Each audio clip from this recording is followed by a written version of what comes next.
The Toronto Maple Leafs are one of the most divisive teams heading into the playoffs. Fans and Leafs Nation, fans outside of Leafs Nation, everybody is talking about the Leafs heading into the playoffs, and that's the way it goes when Toronto makes it and you have the storylines that they do. Today, we are going to look at the reasons your Toronto Maple Leafs, or the team you cheer against, is going to win the Stanley Cup and the reasons they are going to lose the Stanley Cup. We're going to go through their rankings, rosters, breakdowns, power play, special teams. This is going to be all about the Leafs Nation. Let's go. This video series on our channel is brought to you by BetUS. We use BetUS's odds and odds makers to help us rank our teams in this video series. Look, if you're going to invest millions of dollars in odds makers, actuaries, and mathematical data science in order to go ahead and rank the NHL, who are we to tell Vegas or any of these folks that they're wrong in $1 billion a year business? And if you want to go ahead and be right or beat the odds makers, sponsor us by going down below and clicking the link if you're over the age of majority, heading over to betus.com to get your 125%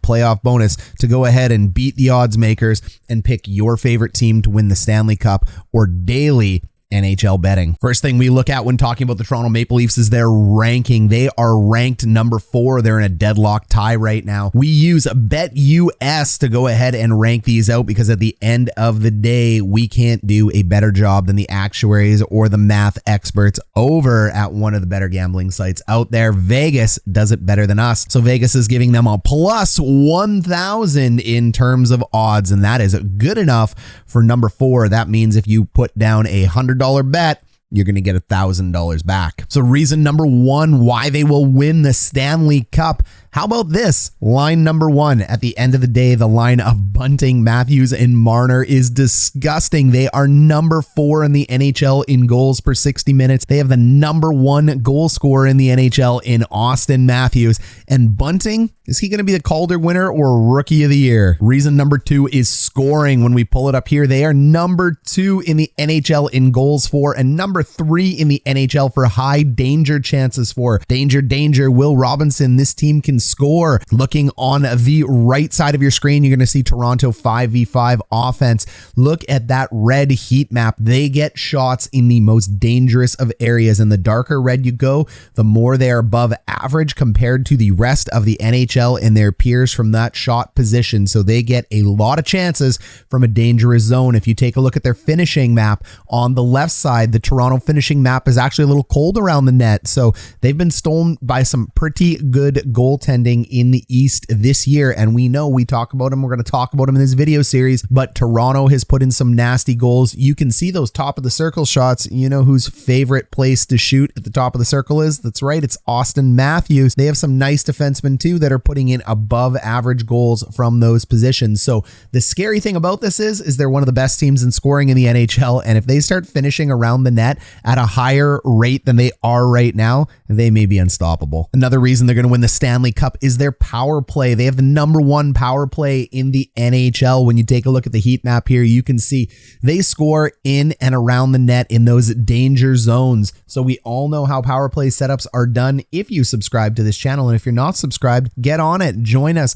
We explain power plays, breakdowns. We do video coaching, tools, reviews, advanced analytics, all of it. Toronto scores in one of the most dangerous spots on the power play right there. And you know what? Their penalty kill is not too bad either. Number 7. Look at how ice cold teams are. The purple means cold on the right side. Teams are ice cold when playing against the Leafs on the kill. So an 82% kill. But really, if they win the Stanley Cup, it's going to be on the back of that number 1 power play in the NHL. Another reason why they win is how about team defense? I know it's shocking, and Leafs Nation, all I ever hear about is the defense. Got to get tougher, got to do this. Well, the statistics say, and I can say from watching the Leafs, their team defense is actually very strong. The Toronto Maple Leafs has some of the best team defense in the NHL, and this heat map helps you show it. This is a compromise of their entire year of defense, and look at that. The only place they give up above average shots is on the left side point, and those are junk shots. We talk about it all the time. If you want to go ahead and give up shots, give them up from the point. Sure, tips can go in, but it is a very low chance when it comes to NHL scoring.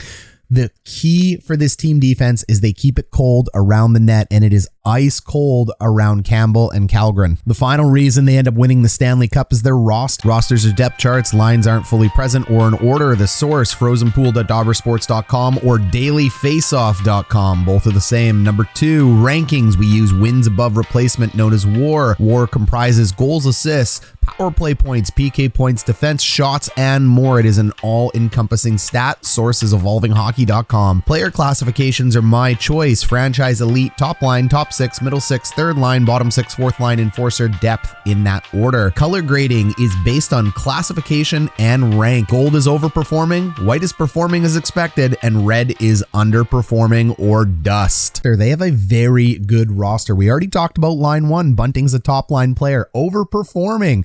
Matthews is a franchise player. Is it possible to overperform as a franchise player? I think so. The number 1 player in the NHL is killing it this year. And Mitch Marner, slow start to the year, doesn't matter, still elite, finishing strong. Their second line is doing what it needs to do. I know Nylander is on the third line. Look, again, depth chart. Tavares, Mikheyev has come on quite strong. I believe this would have been gold if he would have had the entire year like he's had in the last couple months. Mikheyev has grown leaps and bounds. Tavares is still elite. Let's not kid ourselves here, but he is not overperforming. Engvall is actually starting to really pick up the pace. I still think he is a third, fourth line player in terms of his role right now, but he is producing just fine. David Kampf is doing all well in the center, and Kerfoot is one of the better players right now in the Leafs. He's ranked number 29. You've got a top 6 player in your top 9, ranked number 29 in the NHL. That is a really, really nice top 9. And we've talked about their fourth line before, as Simmons, Spezza. Look, they're not ranked well. They're not. They're ranked as guys that shouldn't be playing in the NHL's top 4, in an NHL top 4 line at this point. But how are you going to take out Spezza and Simmons? You're not. They're heart and soul guys. You got to leave them in. Simmons, I debated making him an enforcer or not. And, well, Kazi, he's always concussed. Kazi.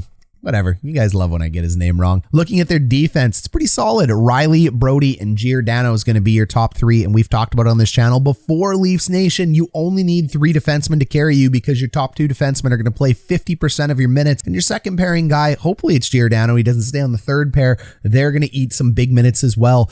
But it's not too bad. I think they get a bad rap. I mean, when you look at Muzzin and Sandin, they're ranked 91 and 51 in wins above replacement. That's huge.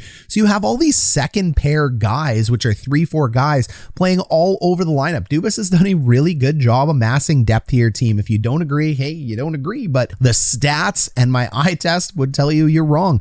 Even Liljegren, I mean, that's a top 4 defenseman. I know he's out, he's injured. You can see all the injury notifications here. Labushkin, he is a big, tough guy on the back end. He's actually your lowest ranked defenseman, but what do you blame his ranking on? Arizona? Of course, I do too. That's why he gets a white ranking as opposed to a red. If he played on Toronto all year, this would have been red.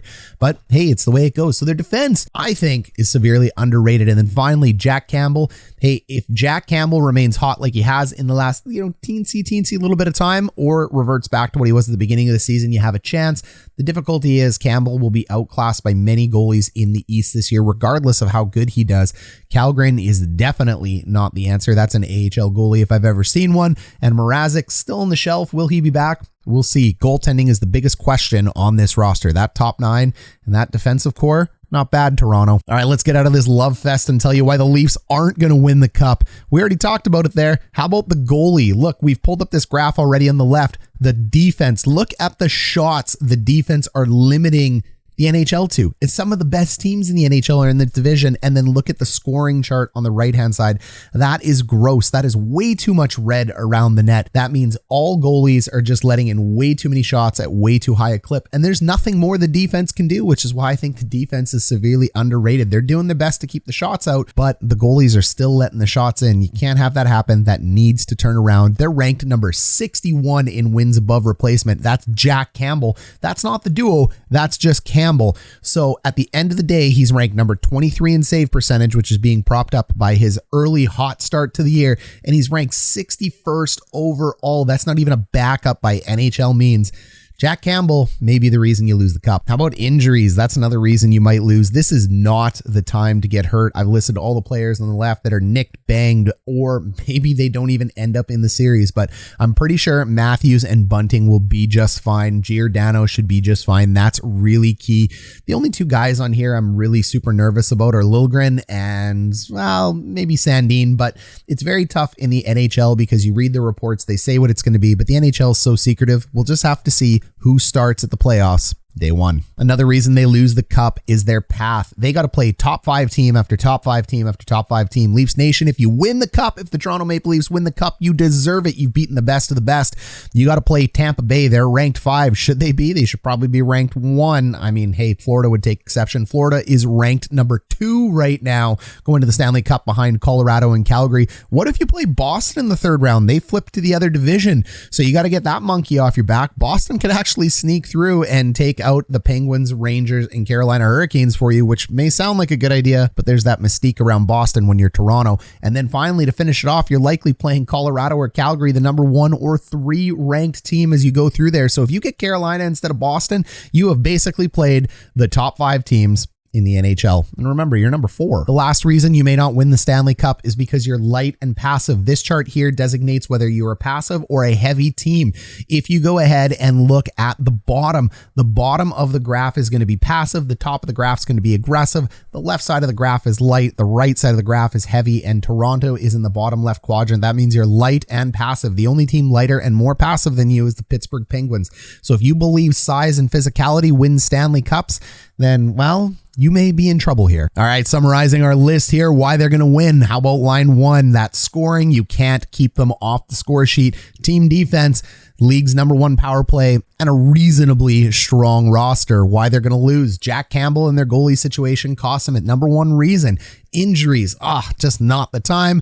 They are an unbelievably hard path to the Stanley Cup. We know that. You got to beat the top 5 teams in order to get there. You win it, you earn it, and they are light and passive.